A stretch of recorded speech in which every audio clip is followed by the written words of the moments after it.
Unfortunately, we weren't smart enough when we were all getting married that Nick could be Michael's best man. I could be Nick's best man, and Michael would be... Basically, we're co-best men, and we're going to have to give 2 speeches, and you're going to have to deal with it. So, I'm at that age where I have weddings every other weekend. And I started paying attention to best man speeches. And I feel like everybody starts the same way. For those of you that don't know me, I'm so-and-so's little brother. So I just pledged myself, I'm going to come up. Exactly. I'm going to come up with a great punchline. So here goes. For those that don't know me, I'm Michael's younger brother and better looking brother. We're going to start with Carly. I have a lot of pages. Carly looks stunning tonight. Absolutely. Usually I would expect Adidas sandals, jeans, and a white tee. But you put off the dress. Woo! I remember when you first came to Mechanicsburg to meet our family. It was a barbecue at Nick and Kara's, I think. And you were just so easygoing. We had some cocktails, played some cornhole, and it just seemed like you fit in.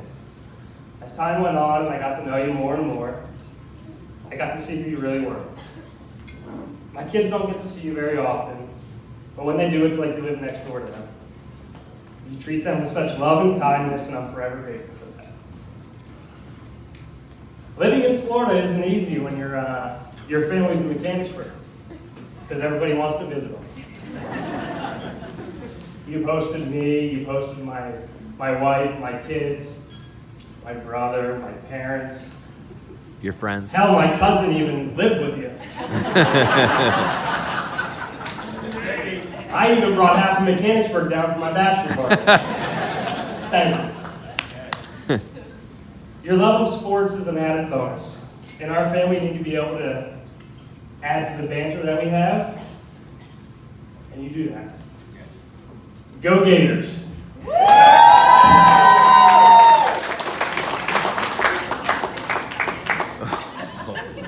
Carly, you know how important family is to us. I'm glad Michael found someone that views family in the same light as we do. One that cherishes our time spent together, carries on our quirky traditions like the Griswold parties, and most importantly, brave enough to carry on our last name. You're now at the hand. Now for Michael. I would say maybe a third of you in this room were at my wedding. And I've currently said more words to Michael than he did at mine. He tried to deliver a best man speech, and he didn't get a word out. Basically, he broke down in tears and told me he would tell me what he was going to say a couple weeks, and 6 years later, nothing. It's tough to put into words what you mean to so many people in this room. We're 7 years apart. And you pretty much moved away at 18. Obviously home for some summers, but you were gone for a lot of the time. We didn't really grow up together, but you still managed to teach and pass on so much to me. From the love of sports, to our alma mater, West Virginia, to the same fraternity, I've always followed in your footsteps. Even if you couldn't dunk a basketball. So, quick story. So we're in Charleston for the bachelor party. And of course, we're all watching March Madness because that's what we do. And out of nowhere, Mike was like, yeah, when I dunked that one time, and everybody stopped in their tracks. You dunked? He goes, yeah, you know, I couldn't palm the ball, so I kind of got it over the rim, you know, I had to slam it down like that. He looked at Adam and goes, Adam, you remember, right? I don't remember that. You were there. He looks at Jay, and Jay's like, I don't remember that. He goes, Brian, then it was you. No, I don't remember that. So before you know, we have 20, 30 plus year old men trying to touch a ceiling in a family room, see who can jump the highest. Yeah, it was about an 8-foot ceiling too. I'm almost done, I promise. There are a few words that I would use to describe you. Kind and patient. You always seem to have time for your little brother, whether it was taking me outside to shoot hoops. Oh. There you go.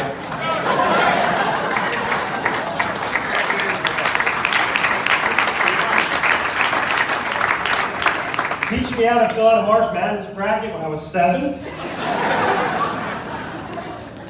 Your friends come to my Little League game when I was 12 and you were like 20.